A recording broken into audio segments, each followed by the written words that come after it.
Good morning, my Teaserking family. How's everybody today? I am doing okay. Do my quick bits.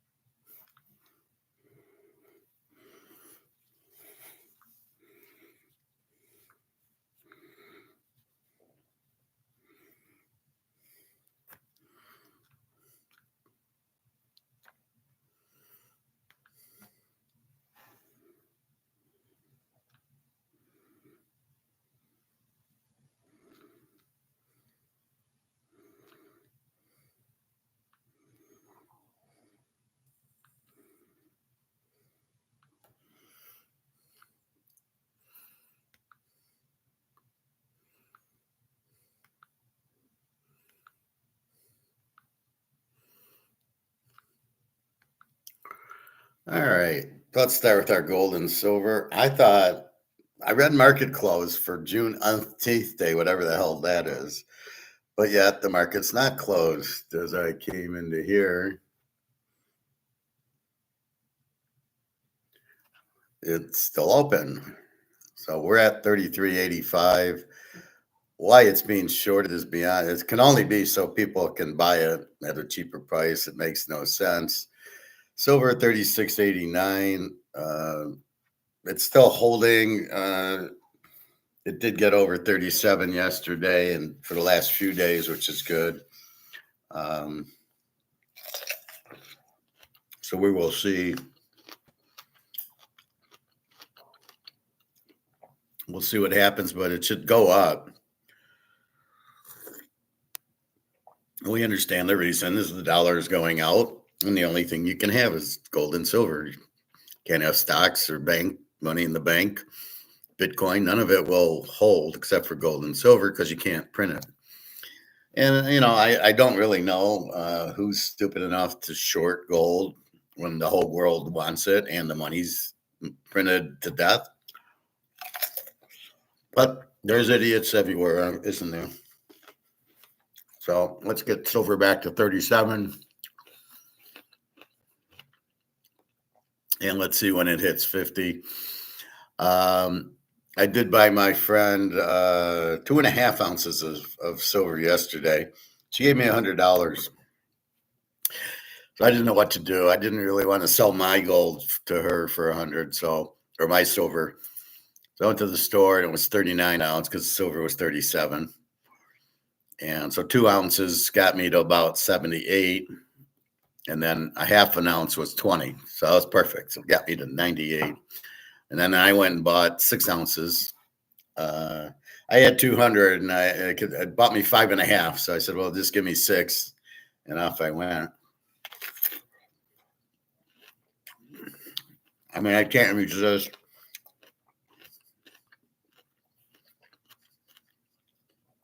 He did have his 1/10 of an ounce gold still and some buffaloes still. But his prices are a little high on the quarter ounces based on what I see on eBay. So I don't know. And I don't mind getting the silver. It's about to jump at 36.86. It's about to go to the 40.50. We had broke 37. So I'm really shocked when it hit 37, it didn't go to 40. But I think we'll see that soon. Again, July 1st is just around the corner, June 18th. 33.83. Okay, so that's your look on gold.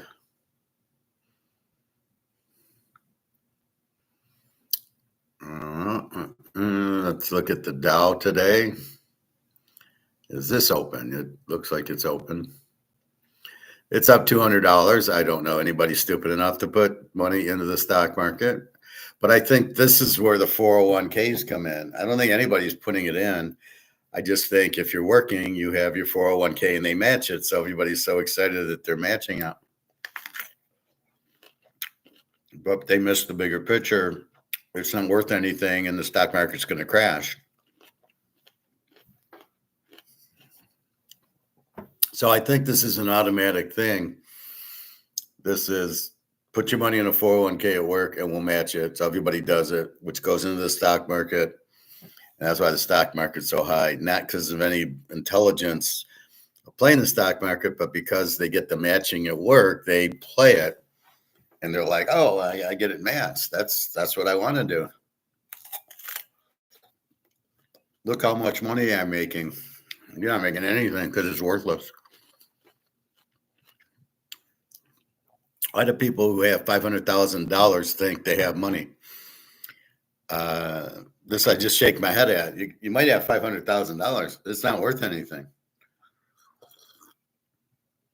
Which gets us into value.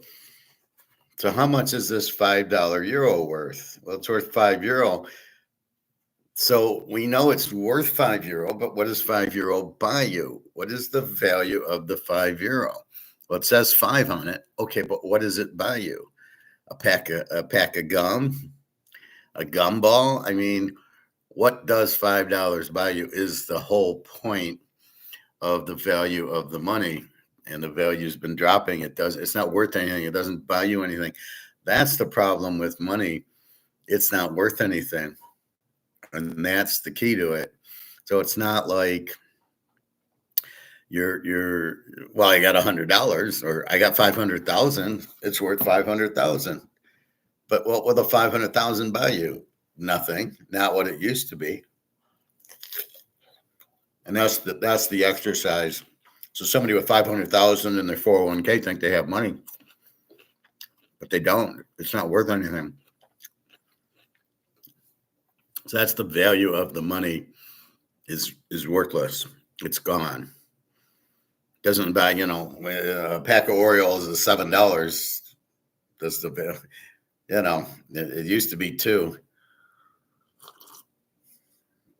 I watched these older, Life in the 70s and 80s when I was growing up, and it was, 49 cents for things that are now like eggs, 29 cents that are now, well, I did get some for $3 yesterday, but they're a lot more. Most things are much more expensive. That's the dollar losing value.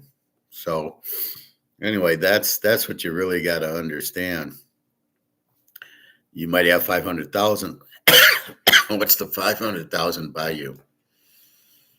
And people just don't want to face it. They go, well, I got 500,000. I'm fine. I can retire. You can't retire because it's not worth anything. It's worth 500,000, but 500,000 won't buy you anything. Therefore, unless you trade it into gold and silver where it will hold value. See what the gold does.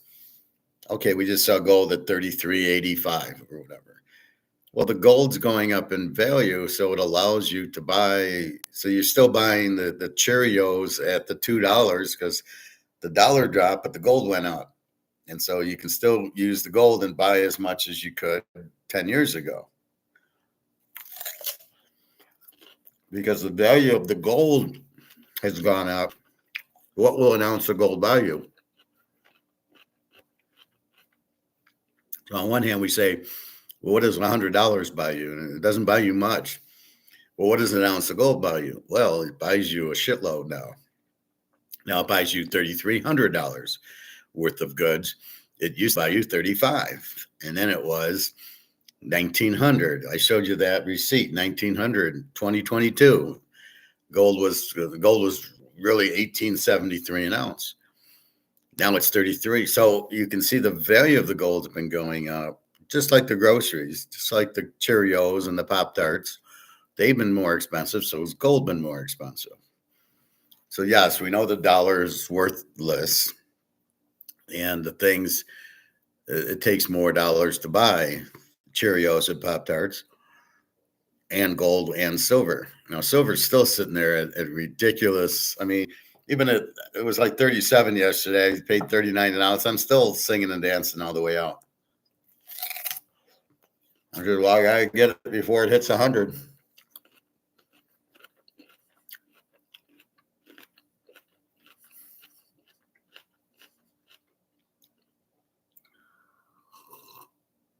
Sorry, I'm a bit hungry this morning. As you know, I don't eat till 11, and I ran out of food. I got to go get pita bread, and I did get eggs yesterday. It says if I go to Walmart, I get avocados and dark chocolate. and I got eggs. But the pita bread's at the Myers where I'll go today, and I got to get some veggies a little bit. They might have the pita bread at Walmart. I just don't know where to look. It's usually in the deli section. Anyway, so that's what you have is people not understanding $100 now is not what $100 used to be worth. So you're blinded by seeing the 100, or like our $5 euro. You're seeing it's worth $5. What's it worth? And that's why we have gold and silver. As you can see, silver going up. It's worth more. It'll buy you more. So I could go to the grocery store and get maybe three $12 steaks, $36 with my silver. So it keeps pace. And since you can't print it, people say no counterparty risk, which to me doesn't mean anything. That's not why it has value. It has value because you can't print it. You can't inflate it. It's very simple for me, for you, for us. We get it. We understand why it can't lose its value because it can't be inflated. It can't be printed. And I don't know where this counterparty risk, that's not economic talk or Austrian economic talk. That's bank talk or whatever. Counterparty risk. See, and even that, I don't understand what this is worth €5. I don't have a counterparty. I go to the store and I give them the money and they take it. I mean, there's no counterparty that we're worried about. But maybe the risk is, maybe what they mean by the counterparty is that the U.S. prints this to death is the counterparty risk, the risk of the inflation of the money printing. It's funny how people don't understand it. They'll say, well, there's inflation and there's money printing. And you're like, hey, the money printing is the inflation, you idiots. The more you print, it takes more money to buy things because the value of the money has gone down because you idiots are printing it. And that's the problem with big government, as you got more to spend. It's like having a bigger family. You get married, you and your wife, we'll use that as an example. There's two of us. Spending's not too much. Then you add a kid, and then you add another kid. Well, spending just went up a lot because now you have 4 in the family, and you all got to eat, and you need a bigger house and medical and more clothes. You go on a trip, you got 4 airplane tickets to buy, a hotel, probably a similar hotel room, but it's just the clothes and the food and everything that creates. They want to go play softball and stuff like that. Then they get older. Oh, we got to buy them a car, So this is what happens. But that's what the government is. It's more and more and more people because you got, we need Jackie Bauer and CTU, and we need Homeland Security, and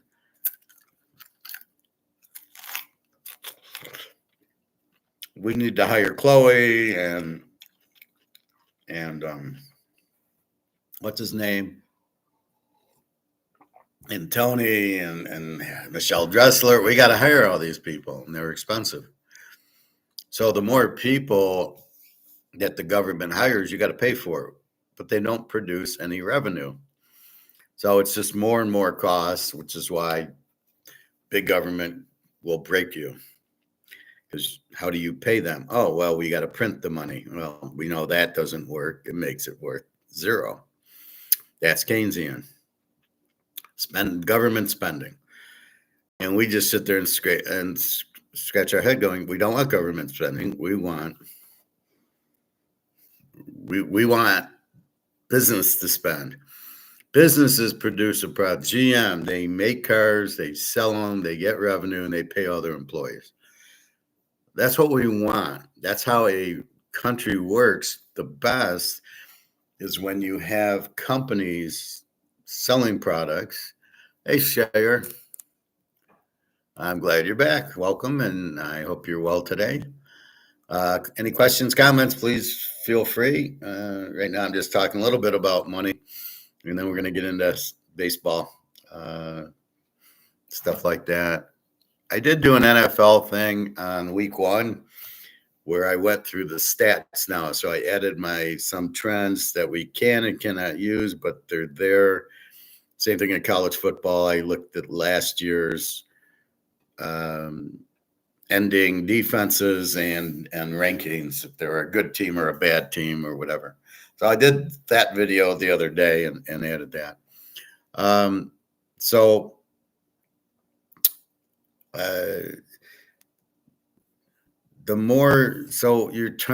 What you want in a country is you want a small government because it gets too expensive to have a big government.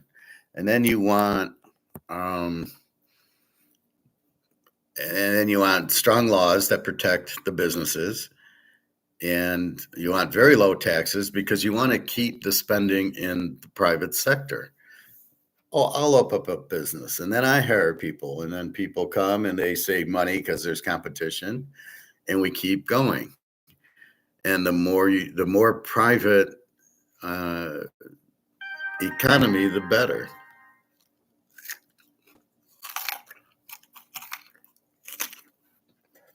But that's what you want, because the government doesn't produce revenue. Right. So let's see what this is.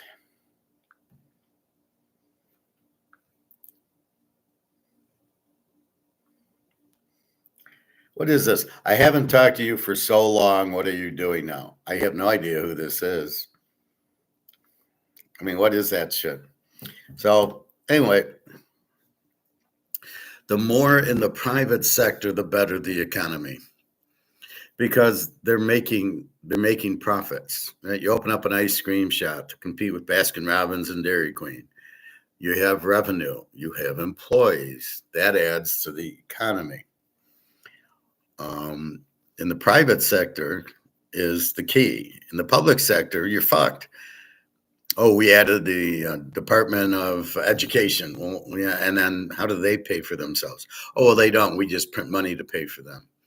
You see what I'm saying? So the bigger the government, the worse it is, because you can't afford them. They don't produce revenue, and and then you have to print money, which kills the money. And then so me and you are working at an ice cream place. We're running an ice cream place, and the money we make is not worth anything.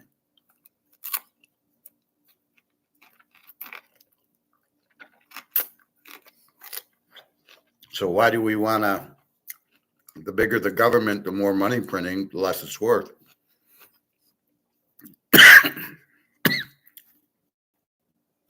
At this point, I would just buy gold and silver. Even if we're running an ice cream, Professor's Ice Cream, and I hired all you, and we're making $500,000 a year, it's still in monopoly money. We're not making anything. Excuse me, I apologize. Hello? Hello? Hello? Hi, can I speak to Mr. Robbins, please? This Howard.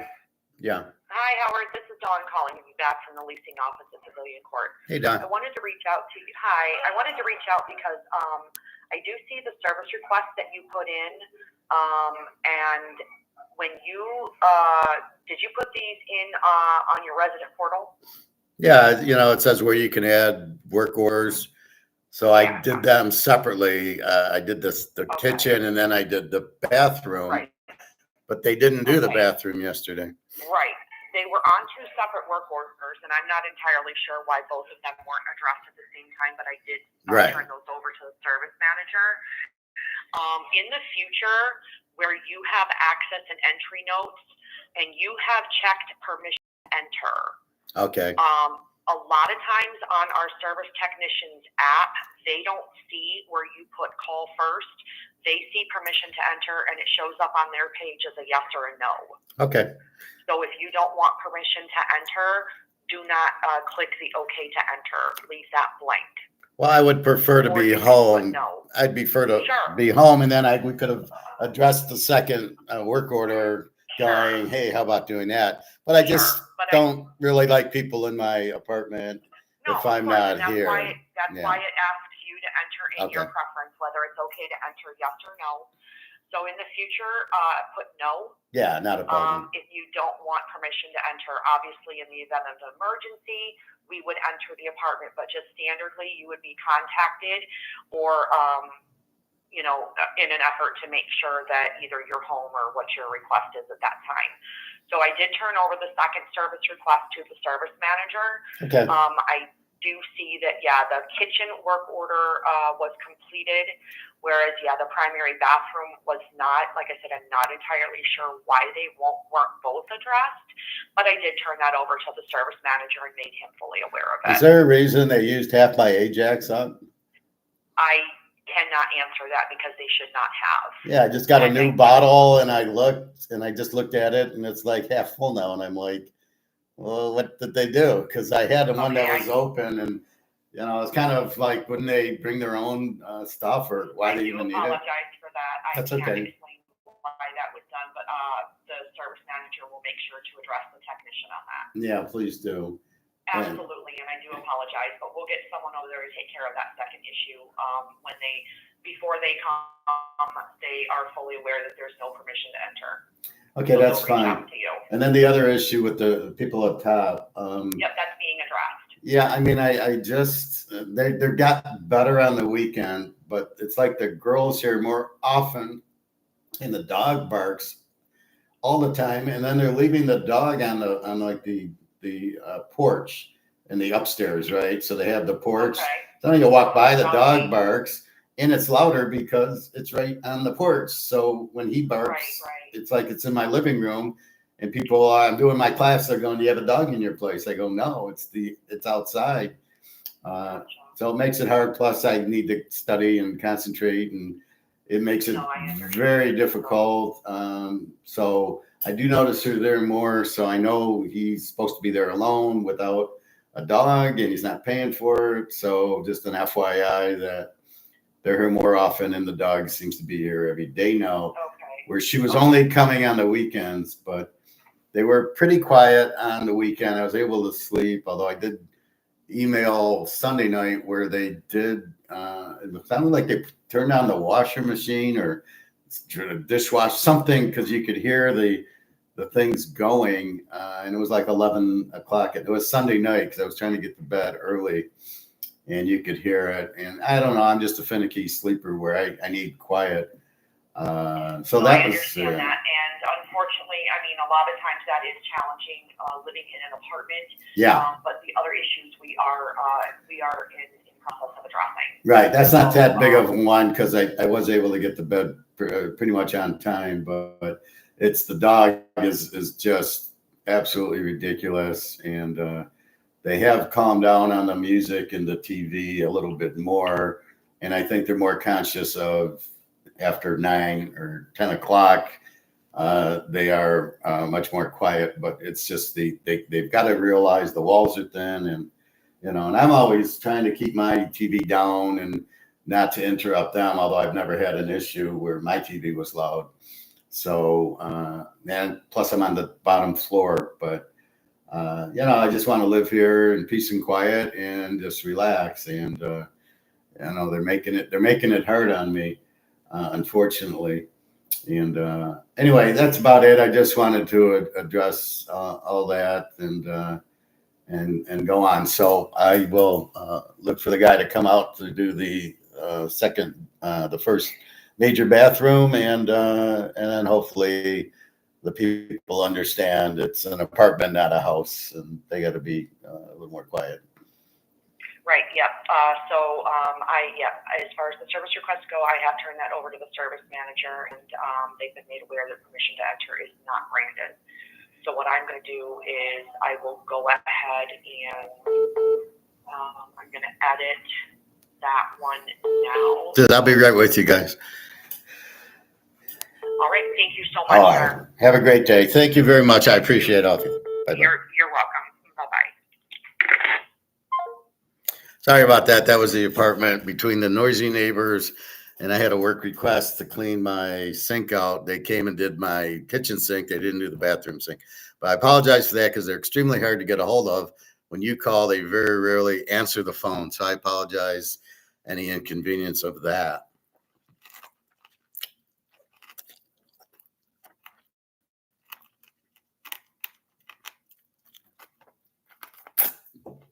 Let me see who this was.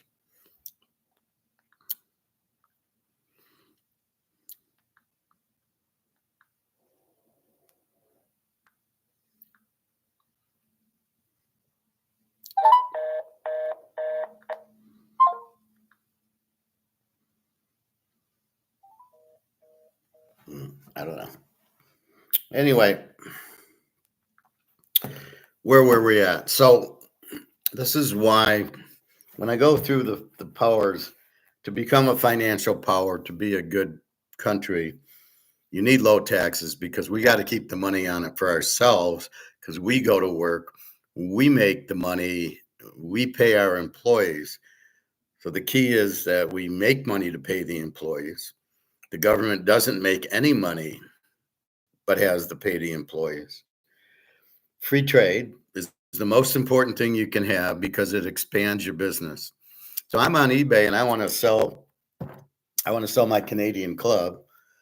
And when I do, I want to hit the broadest range people in China, people in Japan, people in Germany. Whoever wants it, I want free trade. I want as big an audience as I can. And vice versa. If I'm looking for a Canadian club, I want the guy in Germany. Germany has a lot of wines. Let's say I want champagne. I could go right to France and say, yeah, I'd like some champagne. That's why you want free trade. You want to get items that other people have. China needs oil. They need to get it. They need to trade for it. It should be free. And then China makes, microchips, and you buy the microchips or whatever it is. And it's got to be free trade. It can't be this tariff shit, and there's no trade imbalance. There's no such thing. You pay. So if I sell you Canadian Club, I get money. Well, that's the trade. I traded whiskey for money. Oh, what the hard part is. Rule of law, you must have law.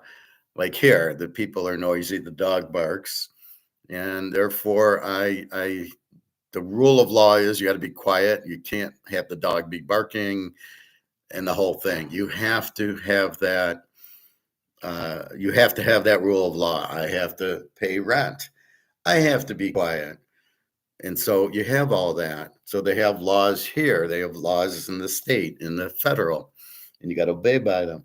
Stable money. We must have gold because if we don't have gold, this is going to be worthless because how do you pay for the big government? You print this. What happens when you print it? It loses value. That's what the inflation is. So you're printing it, the inflation is going, and that's the key to it, right? So, but if you don't have gold and silver backing the dollar will lose its value and be worthless. As I said, $100 in 1971 bought you a shitload of stuff, but $100 now buys you nothing. You don't even fill your cart. You fill your cart, you're $300 easy. So because the dollar gets printed, it takes more dollars to buy something. Even though Coke's $3 or Oreos are $5, $6 for the pack now, that's really takes more dollars to buy it because you've printed the dollar to nothing. I don't know what good communications is. I guess just keep everything so everybody knows what the laws are. But they're not following free trade, they're not following a rule of law, and they're not following stable money or low. They're trying to get back to low taxes. So that's really the key to it. You're trying to get back to the best thing, and the best thing is low taxes because then we keep our money. We open up an ice cream shop where we sell tennis shoes or golf clubs or tennis rackets. We make profits. We hire employees. Luke works for a tennis company. He goes around to different vendors to sell the tennis rackets, and they sell the rackets at these little tennis places. So he's like the sales rep. He finds out what's going on, provides tennis rackets, whatever. So, but because they make money selling tennis rackets, they hire Luke. He pays taxes, but then he goes and buys. We go to dinner, we go to shopping, we go wherever. He wants the house, a car. So he does all this with his because he made money at the company, and the company makes money. So they pay a little bit in taxes, but that goes into the economy. So people are getting paid from the profits of the tennis company. But if you're working for Jack Bauer, if you're CTU, how do you get paid? They don't make money, which is probably why it's so corrupt, because there's no money being made. It's just you go and you're a policeman, you don't make any money, and we're going to pay you X. Or you're a fire guy, right? And we don't generate revenue. Now I don't know why they don't charge service fee to, if you have a fire, we'll put it out. I don't see why they don't have that. That's critical. They should have that. And that's how they should make money, right? They should charge us for their service. Absolutely. It should be private. It should be Steven Seagal or Rocky or Arnold should be security guy, and they charge you to do that. That's how it should be, not this bullshit where they just repay them in taxes. They don't make enough. That's why most of the law enforcement's so corrupt.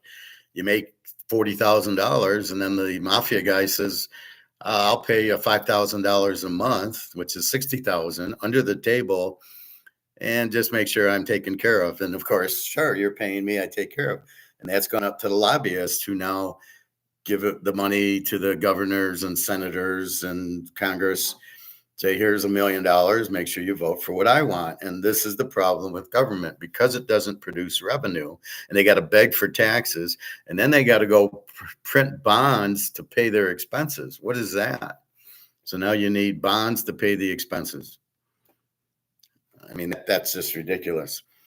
And so anyway, that's the story of why you don't want government spending, why you don't want a lot of government. You want regular employees for companies that make profit, not government employees who get paid by printing money, because there is no profit. It's just you hire 50 people to run CTU, right? Jack Bauer, and he gets paid like that. Well, that's what good is that? That's not.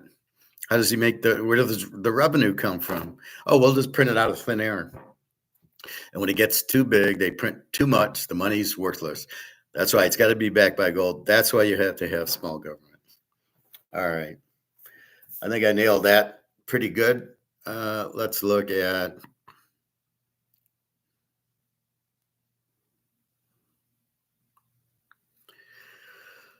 Let's look at what happened in baseball yesterday. So we had a bunch of games, and then we'll try to pick today's games. Let's see how we did. I know I won the Yankees under.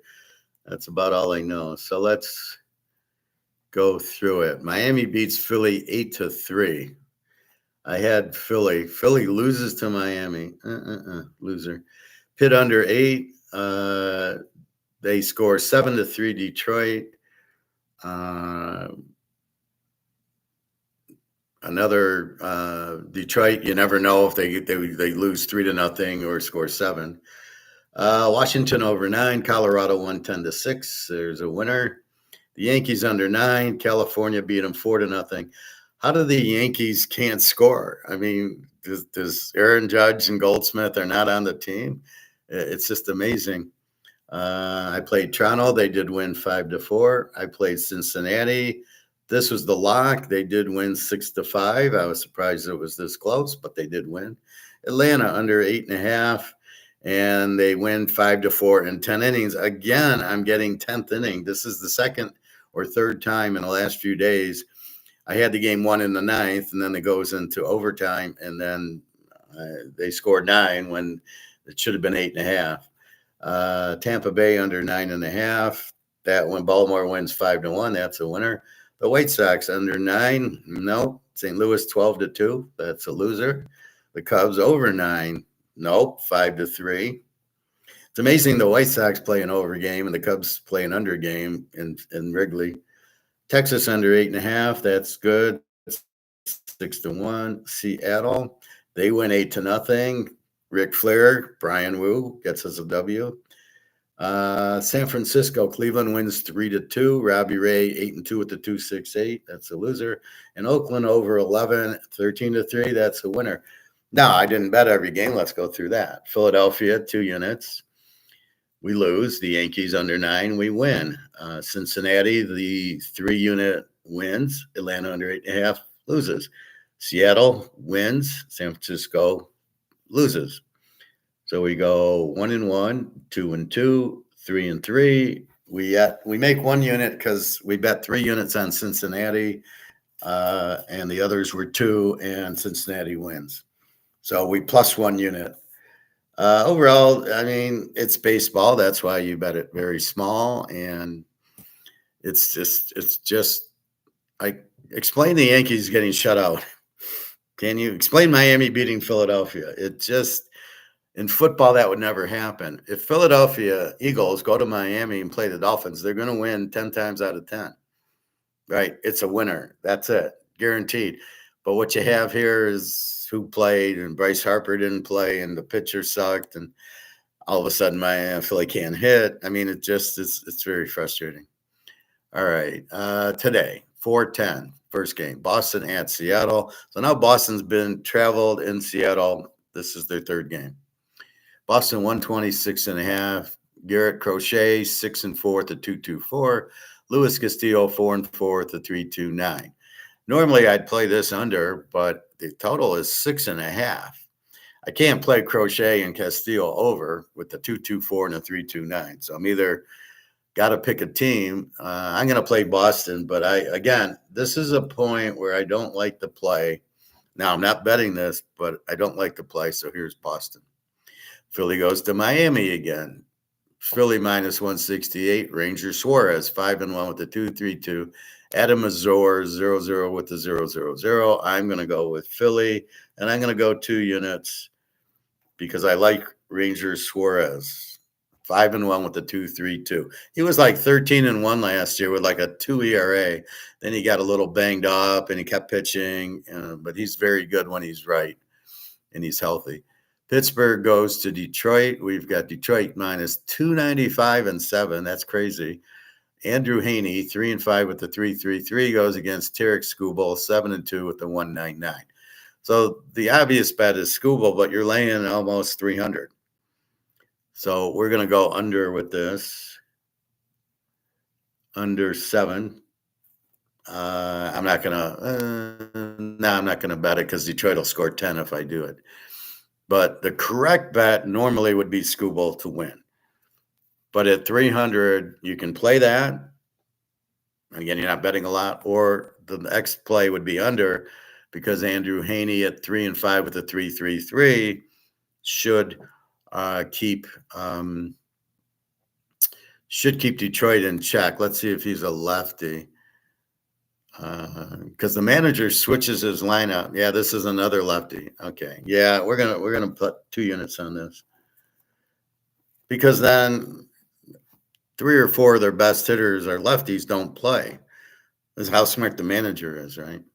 Some guy said on the radio, he said, "When's he going to start calling, the pitches, or doing the scouting the pitches so he knows if it's a curveball or fastball?" And I don't put that past him. He did it at Houston, and don't give me that he didn't know. And I think he's going to try to steal the signs here. Again, why wouldn't he? That's what he does. Just like Michigan, where they stole the signs. Belichick used to do it. I would believe that the Tigers are doing it because they're not that good of a team. The hitting sucks. All of a sudden, the hitters are all hitting 270. Really? Oh, okay. Sure they are. All right. Colorado, Washington. Colorado's up to 16 wins. They're on a hot streak. Washington just sucks. Who won yesterday? The game went over, but I think Colorado won. Jermaine Marquez, 2-8 with the 6.62. Mitchell Parker, 4-7 with the 4.84. I got to go over 9.5. Colorado over 9.5. I think that's key. I think that's Colorado's been hitting this Goodman guy, and Washington just stinks, and both pitchers stink. So they've been scoring, so this should go over. California and the Yankees, Jack, the worst pitcher in baseball, Jack Konowitz, 3-8 with the 5.53. Ryan Yarbrough, 3-1. I'm betting this game under because the Yanks haven't scored in a week, and it's 9.5, and I'm going 2 units. They got what? Did they score against Boston? I know it was 2-0, and they didn't score a lot. The Saturday game was like 4-3, but they struggled to get 3 runs. California shut them out yesterday. Yankees just no hitting. I mean, besides obviously whatchamacallit, Aaron Judge and Goldsmith's hitting, but that's it. I mean, nothing else. All right, Arizona goes to Toronto. So the Yankees are under 9.5. Arizona, Toronto. Arizona 105-9. Edward Rodriguez 2-3 with the 6.27. Eric Lawyer 2-1 with the 2.37. Based on that, we're going to go Toronto. And they're a dog. Wow, hard to believe they're a dog. So would you bet on a pitcher, Edward Rodriguez, 2-3 with a 6.27? I don't think so. And their pitchers 2-1 with the 2.37. So I think we know who we're pitching. Minnesota, Cincinnati. Cincinnati minus 125-9. Bailey Ober 4-3 with the 4.40, and Nick Lodolo 4-5 in the 3.76.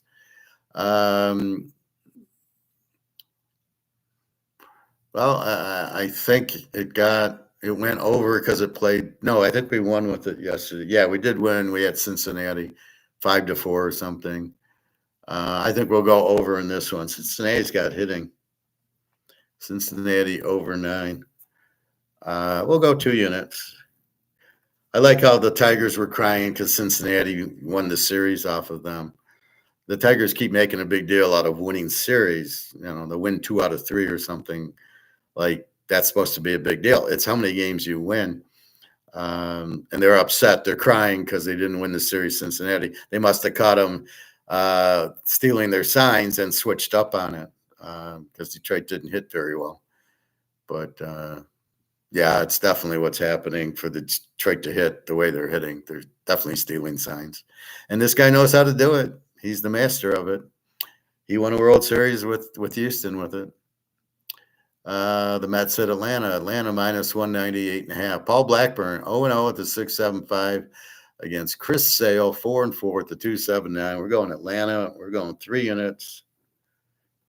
Blackburn 0-0. I've heard of him, but I don't think he's very good. Atlanta's minus 190. Decent price, but you got Chris Sale who's cooking 4-4 but a 2.79.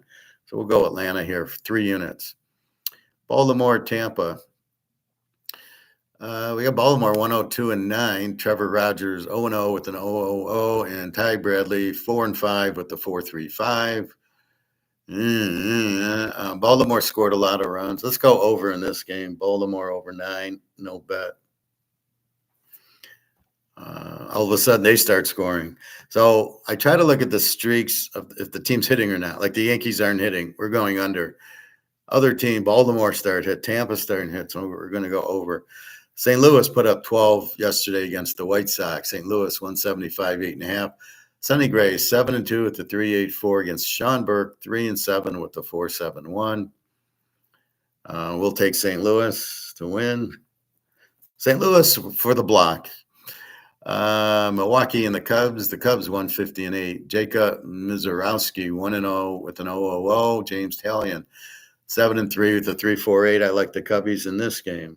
Not going to bet it, but I do like this. Talion really shut out Detroit, so he's a good pitcher. But I don't know who's this Mizorowski 1-0 with an 0-0. I would think the Cubs win this.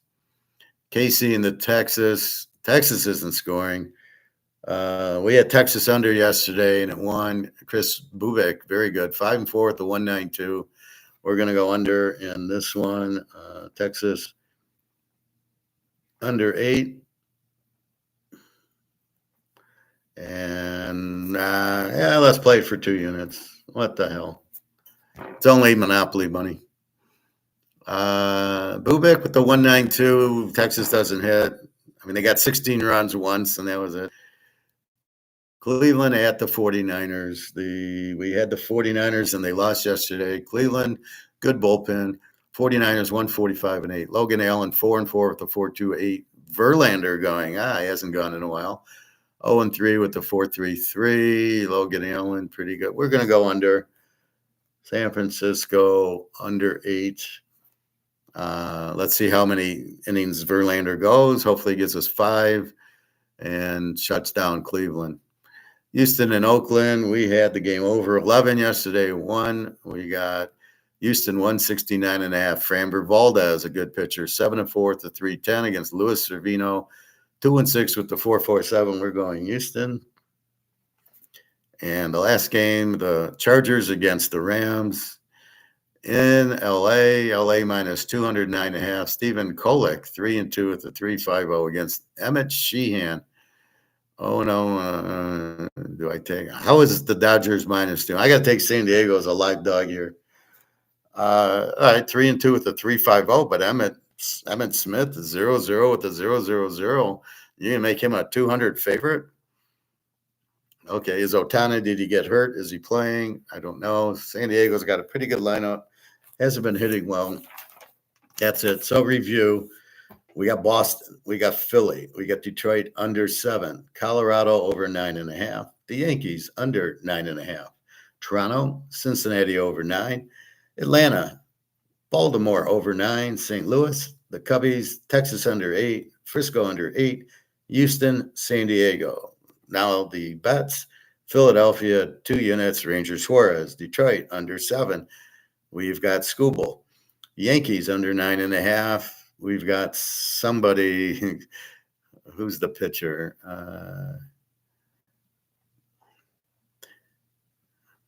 Well, we got Yarborough. We just have the Yankees not hitting. Cincinnati over 9, 2 units. Atlanta, Chris Sale, 3 units. And Texas under 8. They can't hit. Those are your plays today. I mean, you can play the other ones, but I like the matchups of the better pitching and like Chris Sale. I want to bet. Joe Sale, I'm not quite sure I want to bet. Do we have NBA today? When's the game? Thursday, I think. Yeah, Thursday. So tomorrow. OKC 6.5, 221. You got to love Indy here. Do or die. They're down 3-2. OKC can lose. They didn't lose the series. Indy can't lose. At home, look for Indy to win. And they're getting 6.5. So love this is like a 10-star tomorrow. Indy against OKC. Bet it heavily. Because OKC doesn't need the game. I mean, that's the critical part. If they start getting down, they'll just pull their starters and rest them for game 7. Indy can't. So that's the difference. All right. NFL, any news?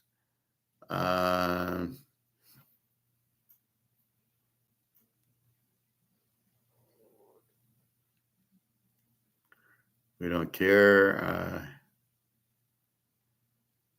Tyreek Hill's race against Noah Lyles canceled because Noah Lyles doesn't want to lose.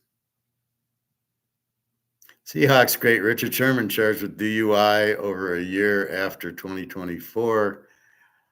I thought I was going to say Richard Sherman's going to be playing on Oakland because Coach Pete. That's how smart Coach Pete is. He gets a wide receiver, Richard Sherman, makes him a cornerback, and he's the best cornerback in the league.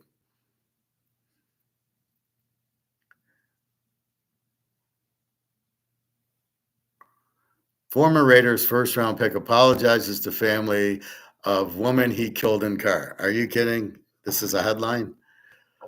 Lamar pleads with Ravens to sign Jair Alexander. Well, Lamar, you got to be playing slot receiver. So until he does that, you don't have a prayer. The Rams gather in a Hawaii for minicamp. Are you serious? Do you want to actually get work done? You wouldn't go to Hawaii. Bear Bryant used to take him out in the middle of nowhere in Texas. All right. Nothing big in football right now. Mini camps. Sean Payton thinks Broncos are helping Bo Nix by building a good offense or good defense.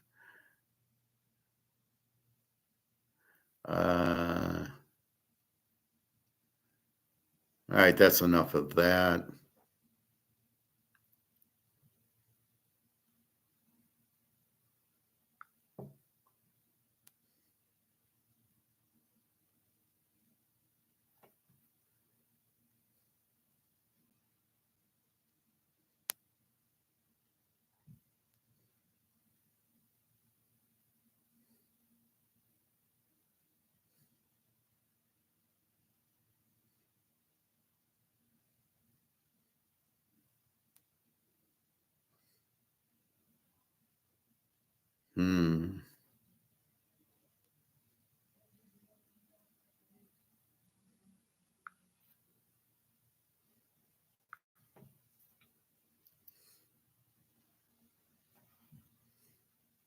Now is the real time when more than 0.5% of world's financial assets will go into gold. My background was in gold, and I was worried about the world from a debt and credit point of view already in the early 90s. And of course, with Greenspan, you saw clearly what was happening, building up the debt and manipulating interest rates, etc. But gold was still in a downtrend. I mean, I had the fortune to be working during the whole of the gold cycles from the 71 Nixon closing the gold window at $35 until now, and it's been fascinating. But we went into gold seriously for ourselves and for clients in 2002 when we felt that the cycle had bottomed, and that was at $300. And of course, now we're up 10, 11, 12 times depending on the currency, even more in other currencies. I think the real beginning is now, because there's so much happening in the world that will make gold much more significant than it is. It's called people going broke. All right, let's enjoy Mickey Mantle for 1 minute.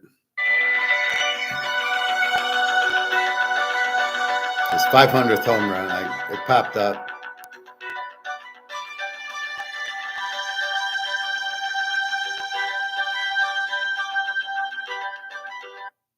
I'm Shane, the founder and CEO of Mudwater.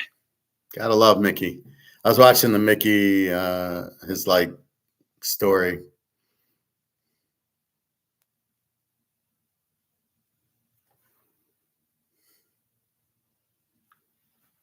This is tourism collapsing still here. Open, but the planes sitting idle. The beachside boardwalk empty. Hotels/prices, but the rooms stay dark. Something is cracking beneath the surface, and it is not just the economy. It is the lifeblood of entire states. Tourism, once a golden engine of growth, is seizing up. One by one, iconic destinations are going silent, not from disaster, from neglect, policy, and something far more unsettling. People just stopped coming. Which states are already unraveling? Which ones could be next? Stay close, because these 10 places are not just losing tourists, they are losing time. Number 10, Nevada. Casinos are still lit up, but the crowds, thinner than they have been in years. Hotel suites sit untouched. Buffets once overflowing now run half empty or shutter completely. Something is shifting in Nevada, and it is not just bad luck at the tables. Las Vegas, the heart of the state's economy, just saw one of its sharpest tourism drops in over a decade. All right, let me explain this. If you raise prices, people will not come. It's too expensive. They have raised prices. The hotel, these resort fees are a joke. The food is a joke. The hotel room, well, is the resort fees. The gambling, you want to play $50 blackjack. Who wants this? It's ridiculous. Oh, you want to park your car, $40 to park your car at Caesars. That's why nobody's going, because it's ridiculous. Before it was $2 steak and shrimp at midnight, and it was $5 blackjack and craps. And the hotel would be $30 during the week. So I'd go Sunday through Thursday. And I just wouldn't go on the weekend unless it was football. Then I'd go on a Saturday, Sunday to go watch and bet the football and try to promote Teaserking. I used to sit at Caesars and just give my card out and give some picks. They'd win, and I'd get responses. So anytime you raise cost, and with the massive inflation, and I would assume the air prices are a big factor. That's why you don't have anybody going there. So they're going, let's say they come from London. They go, how much is it? It used to be $600, $700 to go. Now it's $2,000. Yeah, I'll go somewhere else. That's really what's happening to all the tourism in the U.S. The prices are up. The travel's up, the food's up, everything's up, everything's more expensive, and everybody's in a recession. I mean, let's get to the bottom line here. Everybody's in a recession. The UK's broke. We know our buddies in the Euro are broke. So they don't really have money to go to vacation in the US in the first place, where their dollar's not, well, the euro is worth a little bit more than the US, but it's the travel, it's the hotels and the food. It's just more expensive keeping people away. And that's going to be a big problem. We won't get the taxes we need. And that's how we go bankrupt. And then you fuck our dollar up and it's not worth anything. That's the other problem. But if prices go up, if your cost goes up, are you not going? So if I was to travel to Europe now, and if I went to Spain and it was $3,000 for an air flight, I wouldn't go.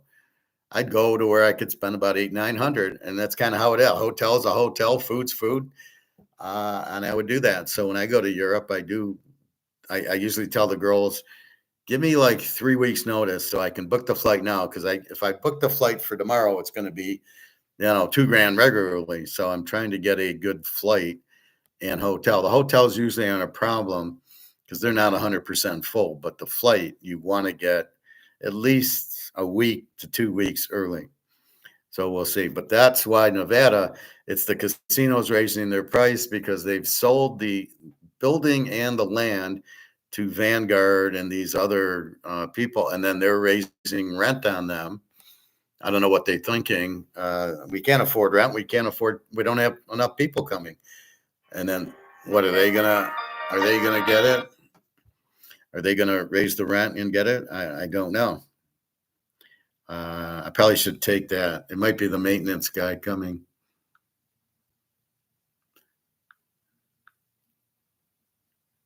Or it's a spam. Your call cannot be completed as No, dialed. spam. I love when you call them back and it's like the phone number doesn't exist. So nobody's traveling. So the 10 cities are basically California, Florida, Las Vegas, Chicago, Texas, Illinois. That's 6 of them. St. Louis, for some reason. Who the hell goes to St. Louis? But the biggest ones are California, Florida, Texas, Vegas, and like I said, Illinois and St. Louis, which Chicago, St. Louis, New York. So the big areas where people would go, they're just not going. And that's going to come in. That hurts business, because there's a lot of seasonal. You're there for the summer. And now you can't. I might go up north for the summer for a weekend, July 4th or around there. But if it's $500 for a hotel, I'm not going to go. I know like 4th of July is expensive. I would probably go just before then. We will see. But anyway, so that's what's happening. Let's see.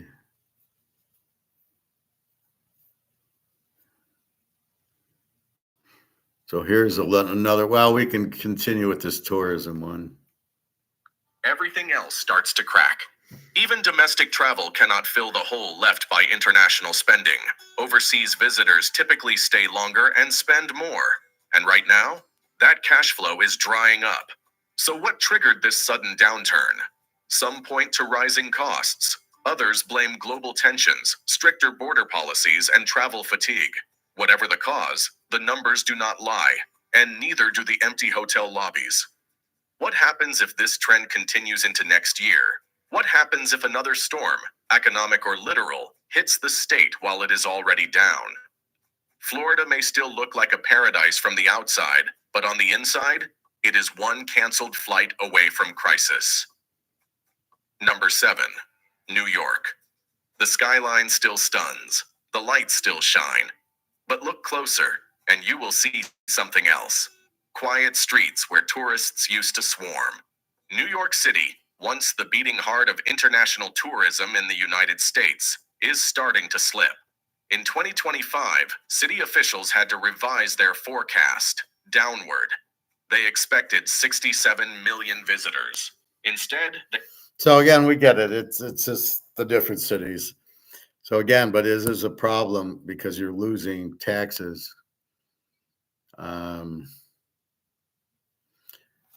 Trade collapse. Canada and Europe reject. Let's see what this is about. You want to get rid of that beer belly in time for summer? Check this out. This is how to get checked. Yeah, we can. $0.5 billion in early 20. What do you call it when a U.S. president slaps a 50% tariff on Europe? And Europe fires back by torching a $43 billion Boeing deal, rerouting trade through Canada and triggering a $2 trillion shift in global commerce. Not a dispute, a controlled breakup. While Washington brags about leverage and rants over steel and peanut butter, Brussels is cutting new deals, courting China and rewriting the rules, without the U.S. in the room. This isn't a warning. This is the exit. And by the time America looks up, it may already be locked out. A $43 billion aircraft deal just vanished. EU trade with the US is unraveling and markets are reeling. But the question now isn't whether the US and Europe are in a trade war. It's whether the transatlantic alliance just collapsed under the weight of a 50% tariff. On May 30th, President Trump declared negotiations with the EU going nowhere and called for an immediate 50% blanket tariff on all European imports starting June 1st, including steel, aluminum, cars, agri-food, and electronics. Within 48 hours, European stocks fell 2.1%, and Boeing faced the real possibility of losing its largest export contract on record. According to Bloomberg, the potential loss to U.S. trade volume exceeds $2 trillion over the next decade if retaliatory EU measures materialize. Former EU negotiator Ignacio Garcia Berchero told Euronews, if the U.S. won't reverse course, Europe has no choice but to escalate. But what comes after escalation? Europe may already have the answer, and it's not across the Atlantic. The European Commission didn't hesitate. In direct response to Trump's 50% tariff order, Brussels confirmed it was finalizing a second retaliation package targeting $95 billion in U.S. goods, while quietly moving to freeze a €43 billion Boeing aircraft deal. Reuters reports that Ryanair's $30 billion order of 737 MAX jets is also now under review, with CEO Michael O'Leary stating that Boeing's rising costs are no longer sustainable. Meanwhile, Airbus surged 3.4% on the Frankfurt Exchange, and China's COMAC is suddenly in the conversation. An EU airline buying Chinese jets, once unthinkable, is now being modeled in Brussels trade forecasts. The U.S. aerospace sector, already down 6.2% year-to-date on investor concerns over supply chain bottlenecks, now faces structural contraction. But the real danger? This wasn't just a response to tariffs. It was a trial run for what life without Boeing and without America might look like. When the EU slapped counter tariffs on American staples like Harley-Davidsons, Levi's, and peanut butter, it wasn't just optics. It was a direct hit on sectors tied to politically sensitive states. Harley's 2024 EU exports dropped 30% year over year. And the company is now projecting $145 million in lost revenue through Q3 2025. See, this is the problem when you don't have free trade. Free trade, you don't have any of this shit. Harley could sell their bikes in Europe and everybody was happy. They hit the price point. They go, oh, we're going to sell it to you for, 4,000 euros. And, well, yeah, it's great. I can get a Harley for 4,000 euros. The tariffs come in and they make things more expensive. The inflation comes in, it makes things more expensive. This is devastating to business, and most people don't have a clue that this is happening. Why do we buy gold and silver? Because it won't lose value is the answer. As we know, the dollar, and I know I repeat this, we know this is not worth anything. So if you're trying to sell a Harley, it takes more dollars to buy it. But people don't just have money trees in their backyard that they can just, well, let me pull another 5,000 off the money tree. You only have so much money, and it doesn't go as far as it should. That's why you get into gold and silver, Rolexes, Picassos, Mickey Mantle cards, because they will not lose value to the dollar's the thing that's losing value, not the real assets, right? So you have the Rolex, it's not going to lose value. It will go up. And that's why it's going up. And that's why Alligator says, oh, it's not gold going up, it's the dollar going down. He's partly right in the fact that the dollar's losing value, so it takes more dollars to buy the gold. But in the reality, the gold price is going up because of the demand of brics. They all want gold because they're all at the same conclusion. I can't stay in the dollar, and I have to get into something that will not lose value. And because you can't print gold and silver, you won't lose value. The limited baseball cards, Mickey Mantle, will not lose value. Tom Brady. So that's what you're hunting for, things that won't lose value as the dollar goes. And as I said, it's a whole chain. It's, oh, the government's too big, the taxes are too big. We can't hold our money and spend it and make profit. See, that's the thing. We open up the business, we make profit. We pay our employees with the profit. The government has no profit. They have no sales. So they're trying to create wars to have sales on their arms. It's insanity. This is the best you come up with, is having sales on your property or on your military. So this is really that the problem is. But we understand it. Most people don't have a clue. They're just blind. Oh, let's go to Disneyland and let's go to Universal Studios and da da da da da, and we'll go to Florida and we'll go to Vegas, but Vegas is very expensive now. Why would Vegas, the one city that should be as cheap as possible and get you into gamble, is doing everything but getting you into gamble? What idiots are in charge of Vegas now that they would make it like that? Vegas should be a no-brainer. Where you can come in, stay at the hotel for nothing and eat. We just want you at the tables, and we'll make the tables $10, $10 and $20. And you're going to lose. And that's where we're going to make our money, on you losing at the tables. Not because if we don't even let you in with the high hotel and the high food, you're not even going to come. We can't get you to the table.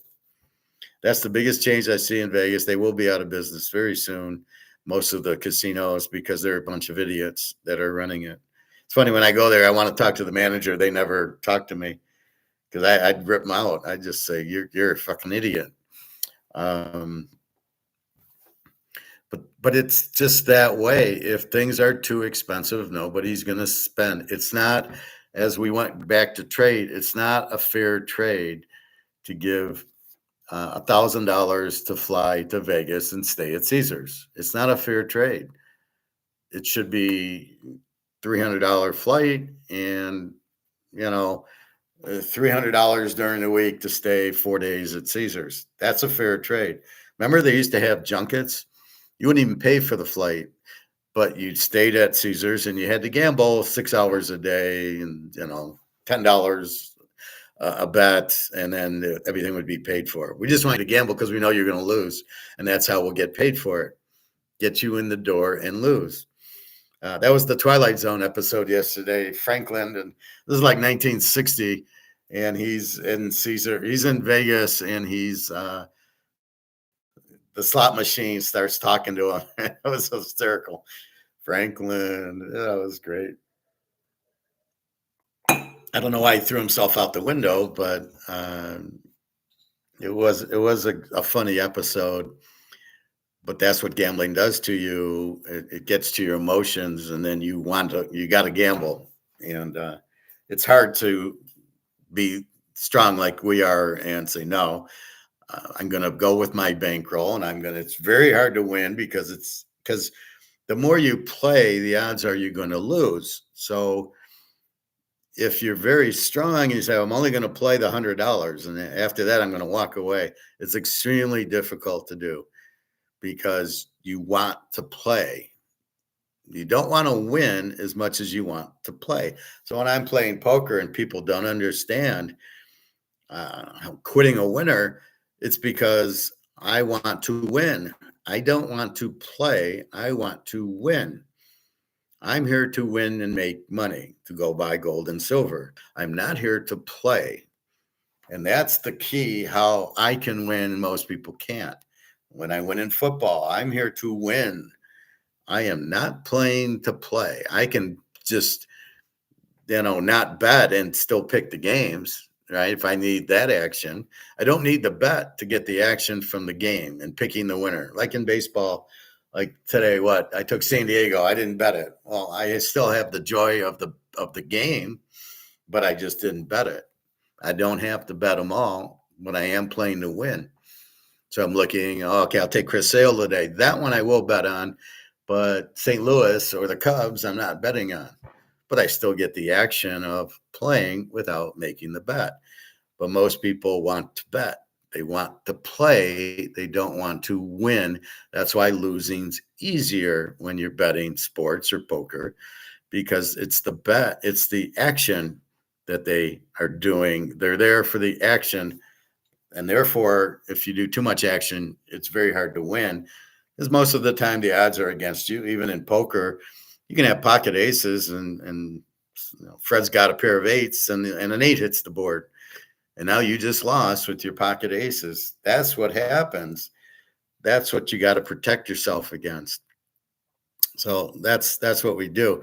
So this whole thing with the economy is based on the dollar being worthless. It's affecting everything. It's affecting travel. The airplane stocks will get hurt because if it's too expensive, nobody will fly. The hotel stocks will get hurt. Look at Vegas. You're gonna buy stock in MGM and Caesars? No, you're gonna watch it go down. I got to fly in there. You're gonna watch them go down because if people don't use the service, they don't make revenue. They still have expense. So keep in mind, you always have this fixed expense, $1 million. So you're relying on $2 million on revenue to pay off the million.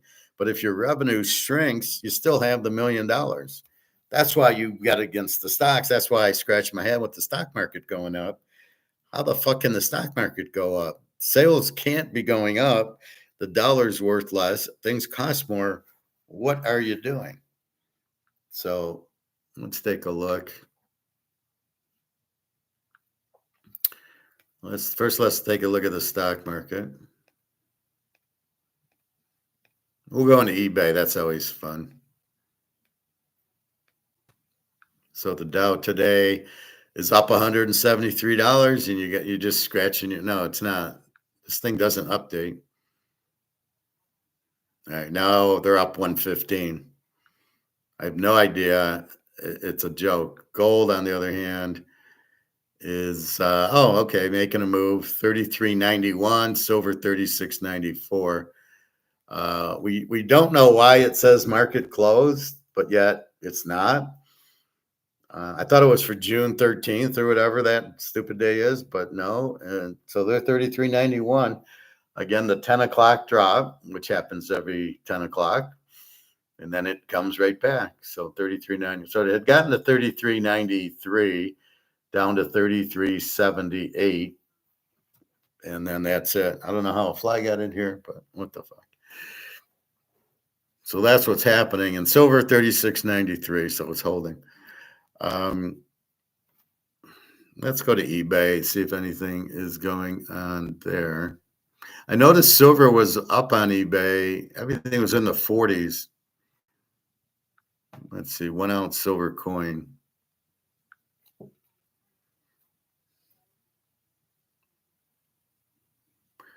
So here's an Eagle 45.64. Here's an Eagle 46.90. Here's an Eagle 44.82. So we notice, even though we see it at 33 $6,937, we'll call it. They're not going for 37.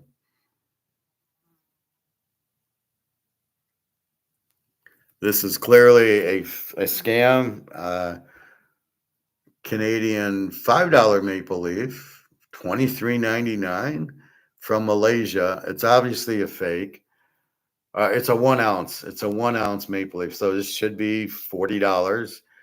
Why are you selling it for $23.99? So don't fall for that. We know it's not real. Then here's a maple leaf and it's $45. That's what this should be. So why are you selling this for 23, but the normal guy's selling it at 45? And I like its M-bar coins, so I would be more apt to buy from them. But if you think this guy from Malaysia at $23.99 is real, I got news for you. Here's a 1 ounce. Now we don't want to pay 52 because it's a whatever it is, Preview, whatever that gem BU. We don't care about that. We're not buying for condition. We're buying for an ounce of silver. I'd rather you bought this one for 46 than this one for 52. Why pay $6 more? But I still wouldn't buy the $46 one. I'd buy a cheaper. I'd buy a $40 one. And here's the Buffalo that we all have, $42.95. I paid $39 for it yesterday, and I paid $38 for it a week ago. That's what we want. We want silver rounds, 1 ounce. It says an ounce of silver. What we're trying to fundamentally do is buy silver and buy gold. We do not want collectible. We don't want to pay $1,000 for a rare silver coin. That's not what we're doing. We're collecting silver and gold because the price of silver and gold is what's going up through COMEX, which is how it's priced until China gets its hands on it and prices it. So we don't want to spend $100 on a 1 ounce silver because it's rare or it's a collectible. We don't want that. We are trying to get silver. I just want an ounce of silver bullion because this has no value. But wait, what's the value of an ounce of silver? Oh, that's $37 plus the premium. It's $39. That's what it's worth. It doesn't matter if it says $1 on it or not. The one thing the guy told me yesterday says he has a bunch of these silver dollars, like the Kennedy halves and the quarter and Mercury dimes. Says he has 1 ounce silver dollars. He says I can't sell them, and I think it's 75% silver in it. So it's like a 90%, but it's 0.75 real silver in these silver things. So with that said, he says, I don't know why I'm not selling it. I says, because I want the ounce.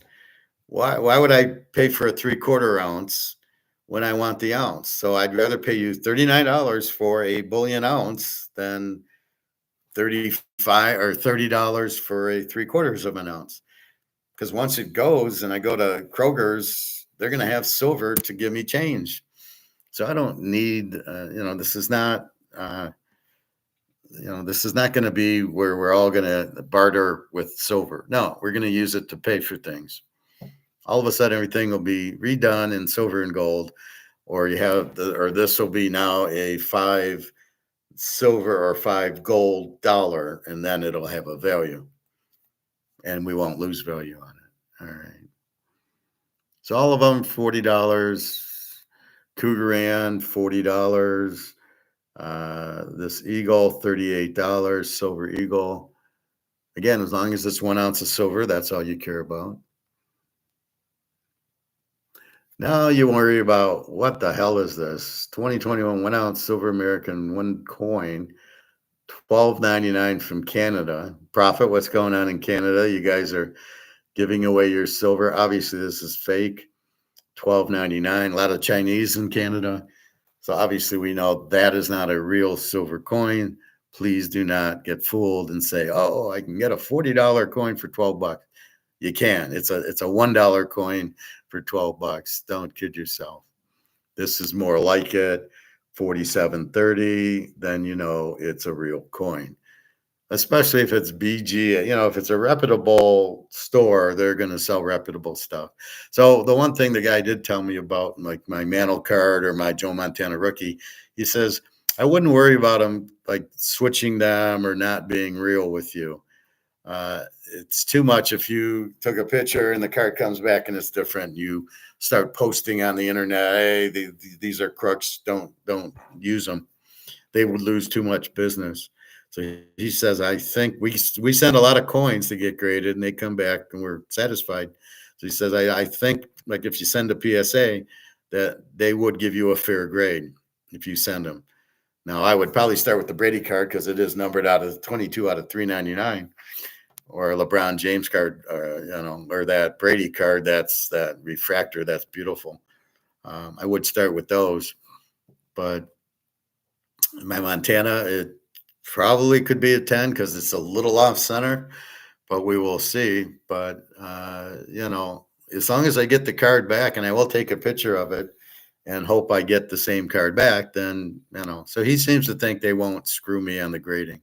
They won't switch cards on me, which is important.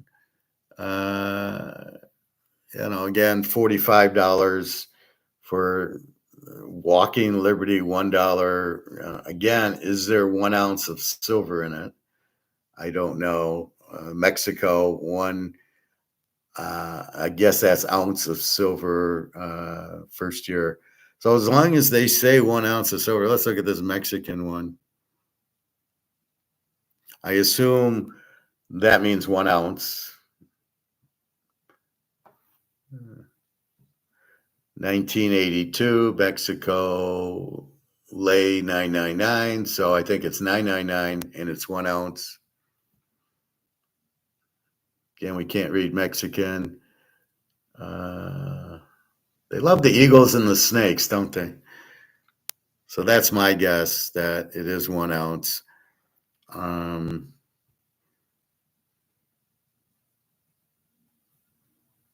Here's a 1 ounce bar, $50, Scottsdale Mint. So that's good. $50 for the Liberty, 120. So all this is good. It's the weird ones that are $20 that you're going, oh, what a great buy that is. It's not a great buy. It's not real. You're getting screwed. All right. So here's a weird one with 2 horses. Again, though, as long as it says 1 ounce, 999, we don't care what's on it. From Australia, 52. Now, I wouldn't pay 52. Why would I pay more for it? I don't care that it's 2023. I don't care the design. I don't care it's from Australia. I'm buying 1 ounce of silver, and I want to buy it for as cheap as possible. In this case, $38, $39 is what I should be paying for the silver. I think eBay's a little bit more because they got to pay for the auction and the shipping. So when I go to my guy's store, I drive there, I get it. There's no tax. There's no shipping. There's no auction to pay. You pay his rent. That's the $2 premium he charges on silver is rent and paying the employees. And what does he pay for it? I don't know.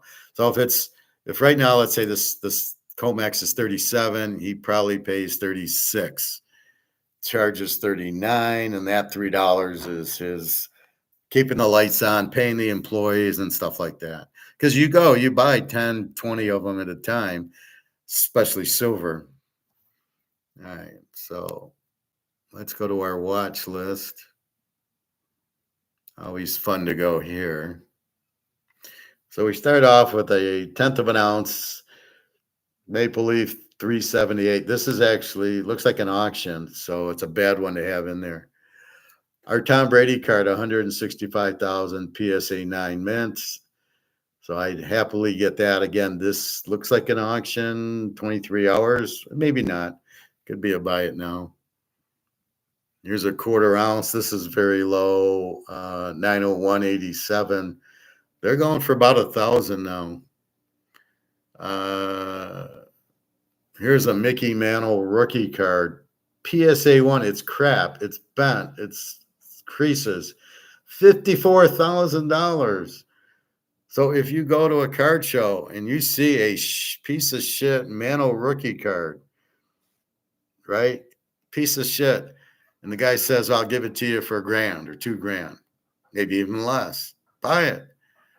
Get it graded. And it's $54,000 for 1,000 or 2,000 you got.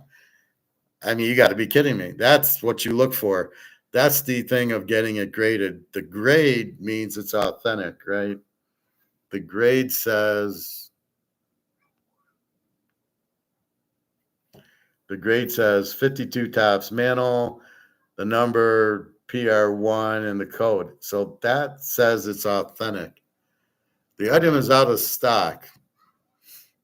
You think you can get it. The Rolexes are still $820,000 for a sky dweller, white gold with factory diamonds, $820,000. We got the Brady card, Ted count, 6.2 million. They only made 10 of them, and this is a PSA 10, which I don't know that I would have needed to get graded if there's only 10 of them. Good luck even finding them in auction. Here's a 1 ounce Eagle, 3538. Sounds like it's raining outside.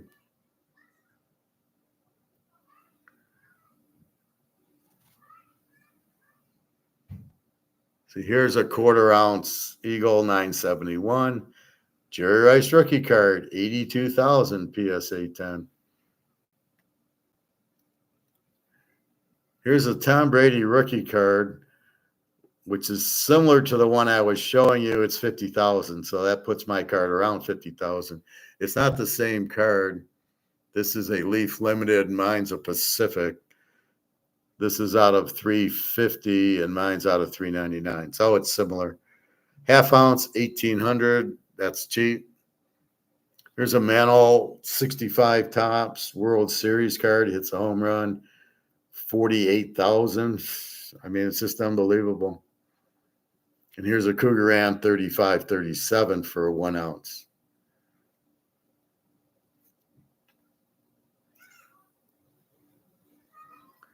We have a Babe Ruth card we found, 1933 Gaudi, 33,000. I don't know. Is there a grade on this?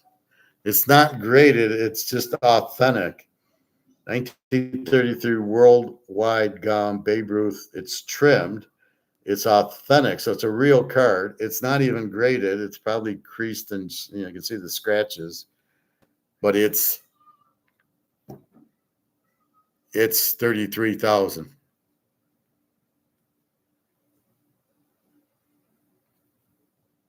Oh, wait, I have more. Here's a Mantle. PSA 4 is 140,000. And you can probably still get this at the same card show for 4,000 or 5,000.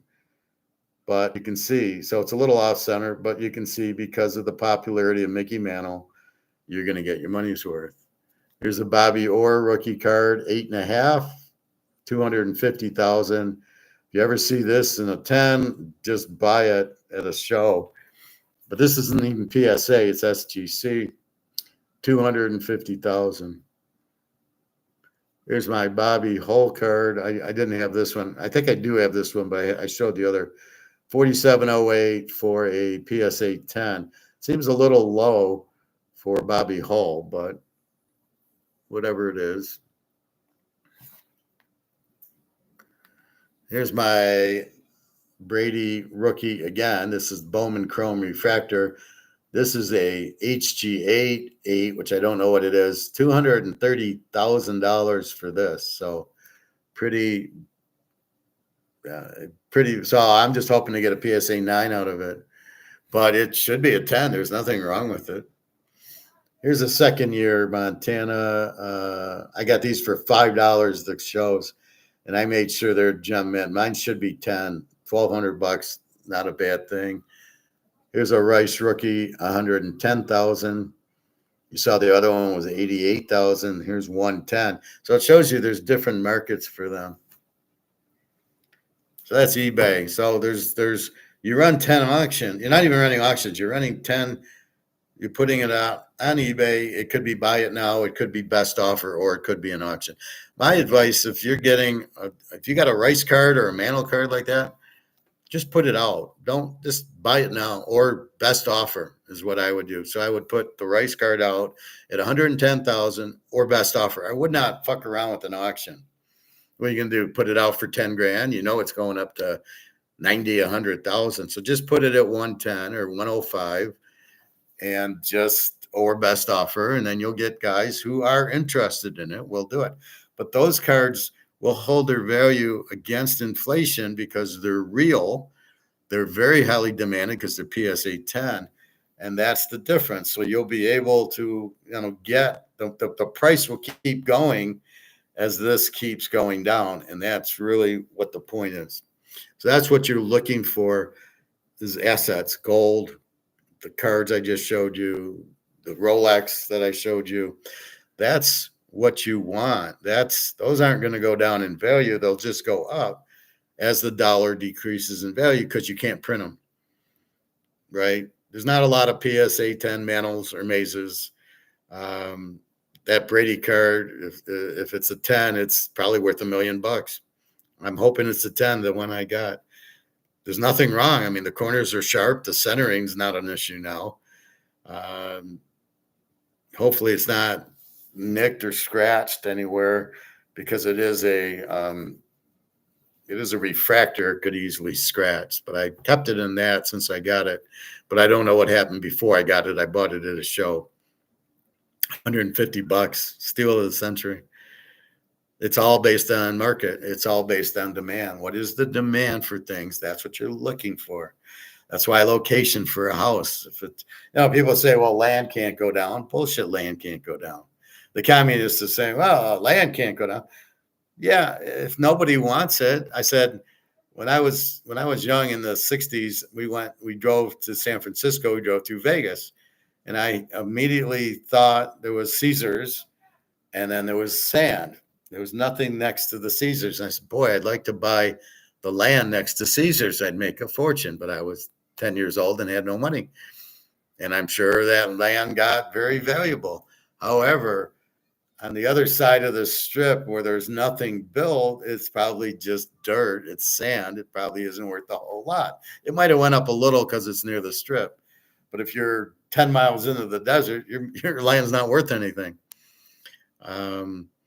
So I don't buy that real estate just goes up or land just goes up. Land goes up if you put a farm on it, you put a golf course on it, you put cherry trees on it, or stuff like that. Then you would see the land go up, but not just because it's land. Gold will go up just because it's gold, because everybody knows you can't print it. It's very pretty also, but you can't just print it. So as long as people know you can't print it, that's where you're at with it. So anyway, that's the whole key, is the dollars they print because they make government too big. They go into debt because they have to print to pay everybody. So now you're 37 trillion in debt, which is probably more like 80, 90 trillion. You have the military, which they just pay and they don't know where that money goes. Social Security and Medicare is getting higher and higher because the population is getting older. There's more people getting Social Security and Medicare and less people paying into it. So I don't know how much longer it will last. I can get 5 more years, or as long as it lasts until my gold goes up. That's all I care about. The gold will go up in value. Your biggest decision is holding gold and not having to use it at these ridiculously low prices of 3,400. Do you want to sell it when it's $5,000? You don't even want to sell. This is not to be sold, but if you have 100 ounces, you might sell 1 or 2 ounces when it hits 5,000. If you just need walking around money, because the money won't buy you much. That's the problem too. You go to the grocery store. Oh, I bought carrots, celery, and it's $75. I mean, that's the other problem. So we're really headed for disaster.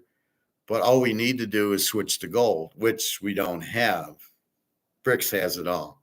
So we need to move to a BRICS country, probably is the best thing we can do with our gold. And then I think we'll be okay. But staying here is going to be a battle.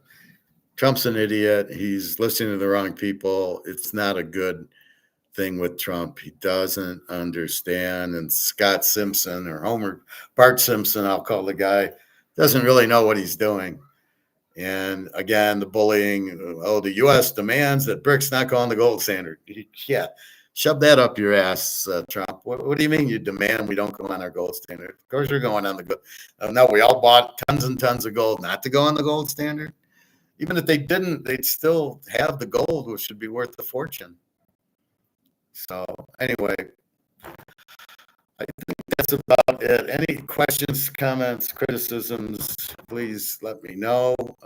Baseball again, I'll go through the picks. Philly, Detroit under 7, the Yankees under 9.5, Cincinnati over 9, Atlanta's the 3 unit with Chris Sale, Texas under 8. Those are your 2, 4, 6 games. And that's about it. Again, it's very difficult because of the managers who are very clueless. It's a pitch count. Well, why are all these pitchers getting hurt if it's a pitch count? What's the point of the pitch count? Or am I not supposed to ask that question? Why are we doing 100 pitches if their guys are still getting hurt? Oh, they're all throwing curveballs, which is really hard on the elbow. Maybe they need to stop that. Oh, well, they'll be good for the 3 months we have them until they get injured and go on the DL for 6 months. That's crazy. Football, really nothing. It's June. I'll go look for Gray Sports Almanac at Borders or Barnes & Noble. Seems to have it. So I want to go there and get that. And I bought some silver yesterday, and I got to deliver them to my friend today. She wasn't working yesterday, but she should be working today. It's cute. She gave me 100. She said, well, I don't normally have money, but I have an extra 100. And I says, well, this will double very soon because it was $39 an ounce. Soon it'll be $50 an ounce. But you're really not buying it. You're not buying it as a stock. You're not buying it at, I bought the gold at 2,000. I'll sell it at 3. It is not in a bubble like the communists think. A bubble is when it's overvalued. How is gold and silver overvalued at all? That's not possible. So anyway, that's what's going on. So I did a football update, week 1. It's Saturday or Sunday. So I did week 1, pro and college with more of the stats. So take a look at that one. And it was just football. That was it. Didn't include the gold and everything else. So I got right to the point. Unlike today, where I do football and baseball, and then I do BRICS and that. So BRICS will rule everything because they have the gold. That's the key to it. COMEX, July 1st, they will be going out. Just because of the nature of the beast. July 1st is Basel III, and they'll have to cover all the gold and silver that they have. And that's it, I think. China is broke, but they have gold. The FX is down to 78. Used to be 110. So when I help Daria with rent, it's a little bit more. Daria's daughter is sick, so she's in the hospital. We're trying to get her better. Still waiting on our meat. We'll see. I don't know anymore. I'm just like, look, if you want to meet, let me know. Otherwise, I'm just gonna kind of ignore it and not, I'll go with somebody else. And it's just, and then it's fine. But you can't just keep waiting. I remember when I first met Carmen. First I talked to her, then I didn't talk to her for a while, and then she hit me up saying, "Oh, I can." My sister met an American on here. And he was really nice. He had money, so I can talk to you. Like, you didn't notice this before. The European girls are very strange. But anyway, so Daria, like, when you're ready, let me know. But I'm not going to worry about it or wait for you. I'm just going to go, meet somebody else, as I met Jenna. So waiting for Daria, but I'm with Jenna right now because you're totally, I don't know what your problem is. Anyway, so that's it. Have a good day. Texas Roadhouse, we ate at with Luke in Ohio. There's one not too far from me here. And I ate at it Sunday for Father's Day. It was freaking packed. There was a line out the door. We had to call. It was 40 minutes, and we called to get in line. There's no reservations, but a wait list. So that took 40 minutes. We waited 30. We're watching the golf. We get there. I figure, okay, we'll wait 5-10 minutes. We still had to wait 25 minutes. It was crazy. Anyway, but that was just because I think it was Father's Day. So that's about it. So enjoy your day. www.teaserking.com. I hope you're liking the thumbnails I'm posting. I like them, so you got to like them. And I think that's it. So any other questions, comments, anything? All right. Well, have a good day, everybody. Take care. Be safe. Buy your gold and silver. It's really your only hope. You can't hold dollars. You can't have 100 grand in the bank, think you have any money, or your 401k. You're screwed. So buy your gold and silver because it's going to run July 1st, Basel 3. All right. Take care, everybody. Be good.